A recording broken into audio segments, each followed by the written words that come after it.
Students, आज का हमारा topic coordinate covalent compound plus metal है।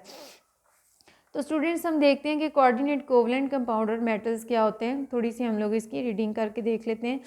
कोऑर्डिनेट कोवलेंट कंपाउंड, पीछे हमने बात की थी कोऑर्डिनेट कोवलेंट बॉन्ड जो है वो किस तरह से बनता है। वो इस तरह से बनता है कि जब रिएक्टिंग स्पीशीज़ जो हैं, एक स्पीशीज़ जो है वो rich species electron rich species जो है पूरा इलेक्ट्रॉन पेयर जो है वो क्या करती है, वो डेफिशिएंट स्पीशी को शेयर करती है। तो ऐसा बॉन्ड जो है हमारे पास बनता है वो कोऑर्डिनेट कोवलेंट बॉन्ड होता है। यानी कि complete pair of transfer of electron की वजह से जो हमारे पास कंपाउंड बनता है वो हमारे पास बनेगा कोऑर्डिनेट कोवलेंट कंपाउंड।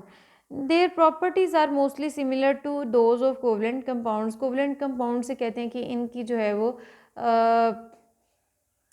जो है काफ़ी ज़्यादा प्रॉपर्टीज़ जो मिलती हैं वो इस वजह से मिलती हैं क्योंकि इनमें शेयरिंग होती है। As the nuclei in these compounds are held by shared pair of electron. ठीक है, तो शेयर्ड पेयर ऑफ इलेक्ट्रॉन की वजह से दोनों स्पीशी यानी कंबाइनिंग स्पीशी के न्यूक्लियाई जो आपस में मिले होते हैं, जिसने दिया होता है और जिसने लिया होता है।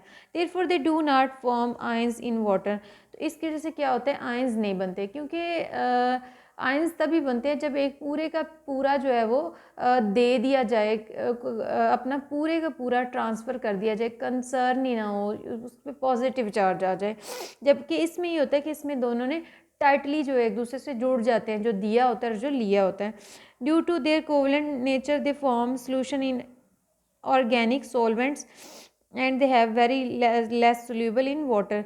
अब हमने बात की थी कि जो कोवलेंट कंपाउंड है वो क्या काम करेंगे जी, वो जो हैं वो हमेशा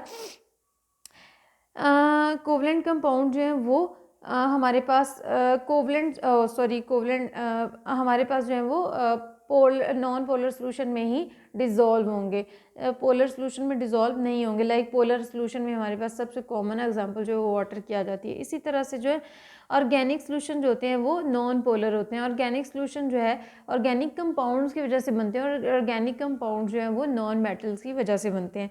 तो आप जी कह रहे हैं जी ये जो है हमारे पास जो है सोल्यूबल नहीं होंगे वाटर में, बल्कि ये ऑर्गेनिक सॉल्वेंट्स में डिज़ोल्व होंगे जो कि नॉन पोलर हैं, उनमें डिज़ोल्व होंगे। Usually they are rigid compounds with a dipole. तो ये जो है जी डायपोल के साथ जो है ये क्या होते हैं, ये एक रिजिड कंपाउंड बन जाता है।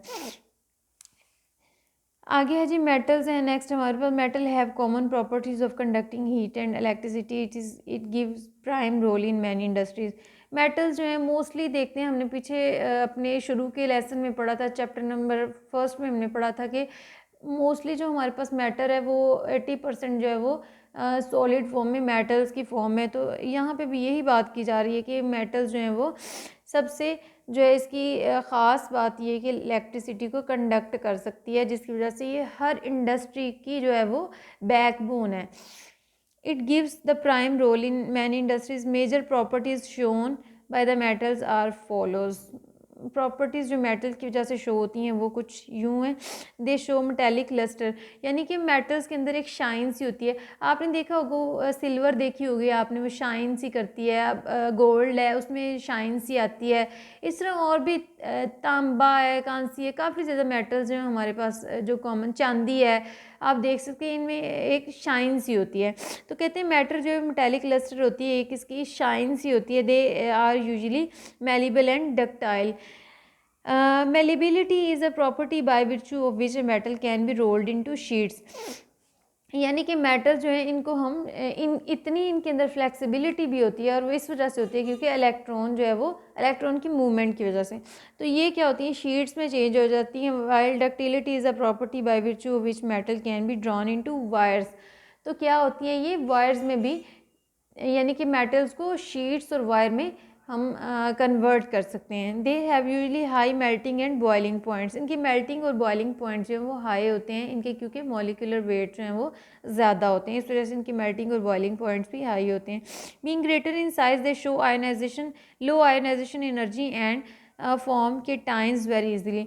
हाँ जी, कहते हैं कि इनके साइज़ जो हैं, अगर आप पेज नंबर 48 पे निकाल के देखें और फर्स्ट ग्रुप की मेटल्स को देख लें तो उनमें क्या होगा, उनमें जो है वो देखेंगे आप हर मेटल जो है उसमें नंबर ऑफ़ शेल्स इंक्रीज़ हो रहे होंगे, जिसकी वजह से इनकी साइज़ जो है काफ़ी ज़्यादा बड़ी हो जाती है। और इस वजह से क्या होता है, उसकी वजह से क्या होता है, उनकी आयोनाइजेशन एनर्जी जो है वो कम हो जाती है। आयोनाइजेशन एनर्जी से मुराद वो एनर्जी है जो कि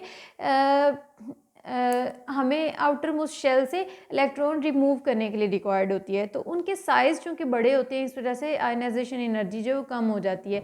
वो इस वजह से कम हो जाती है चूँकि बड़ा साइज़ होने की वजह से आउटर मोस्ट शेल्स के ऊपर, आउटर मोस्ट शेल के इलेक्ट्रॉन्स के ऊपर न्यूक्लियस का होल्ड जो है वो कम होता है। होल्ड कम होने की वजह से इलेक्ट्रॉन जो है वो इजीली निकाले जाते हैं, यानी कि वो फिर जो है पॉजिटिव स्टेट में इजीली आ सकते हैं। थोड़ी सी एनर्जी अगर हम सप्लाई करें तो इलेक्ट्रॉन जो है हम निकाल सकते हैं आउटर मोस्ट शेल से। आगे देखते हैं, good conductor of heat and electricity in solid liquid state due to mobile electron. अब मेटल्स में चूँकि हमने जब मेटालिक बॉन्ड पढ़ा था तो हमने पढ़ा था कि उसमें जो है वो एक इलेक्ट्रॉन्स का जो है पूल होता है। तो फ्री इलेक्ट्रॉन की मूवमेंट की वजह से क्या होता है, इलेक्ट्रिसिटी ये कंडक्ट कर सकती हैं। अब स्टूडेंट इसके बाद आपका काम जो है वो सारा चैप्टर जो हमने कर लिया। अब इसके बाद आपका काम जो है नेक्स्ट 15 का आपका काम MCQ है, और उसके बाद आप